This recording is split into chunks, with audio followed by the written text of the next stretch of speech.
First impression you get when holding Sony's $100 PlayStation Classic is that it's a well-made little device with some great details on the surface. Memories of gaming in the 90s will quickly come flooding in, and if the cute console wasn't enough, the classic and quaint PlayStation controllers will almost certainly get you in the mood for some Tekken 3, Metal Gear Solid, or maybe even the original Resident Evil.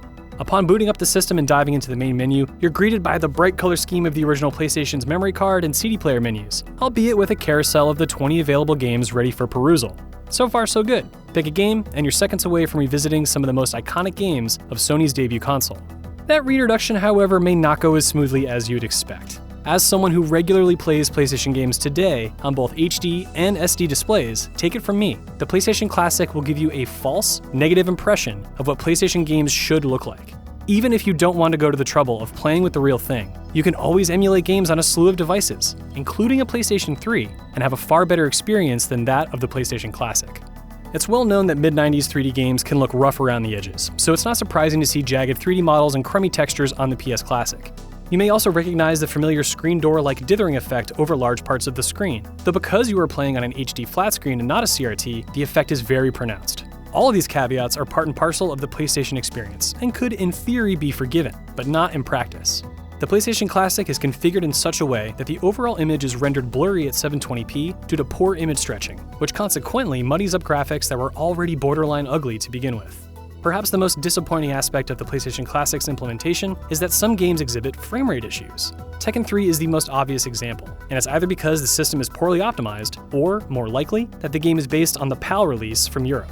There, analog video standards limited refresh rates to 50 Hz. NTSC regions, including North America and Japan, ran at 60 Hz. Regardless of the cause, if you're used to Tekken 3 running at 60 frames per second, prepare for additional disappointment.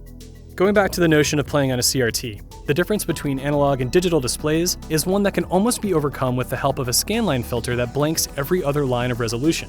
Lots of emulation devices, such as the NES Classic and SNES Classic for example, offer this setting.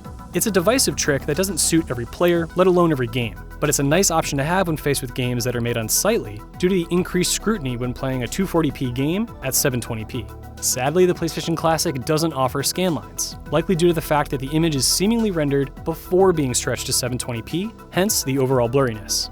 If Sony has indeed opted to display games via that assumed tech pipeline, I would love to know why.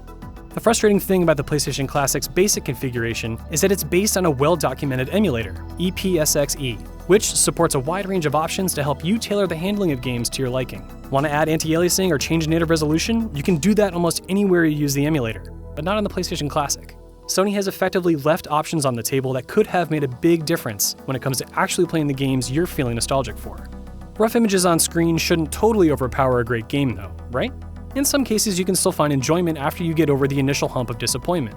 Ridge Racer Type 4 is a snappy racing game with Pilot Wing-like vibes and a great soundtrack, all of which comes across on the PlayStation Classic.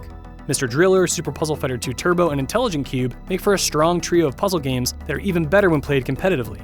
Great reasons to put the included second PlayStation Classic controller to use. But if grand single-player adventures are what you're after, Final Fantasy VII or Wild Arms are two RPGs ready and willing to give you dozens of hours of classic RPG gameplay. Tekken 3 might not have survived unscathed, but thankfully not every game feels as sluggish as it does. During gameplay, you do have the option of using save states, an emulation convenience that did make its way on board, to suspend games wherever you are and pick them up back later. There are virtual memory cards assigned to each game that function like software-based versions of actual memory cards. Both of these solutions work as expected, thankfully.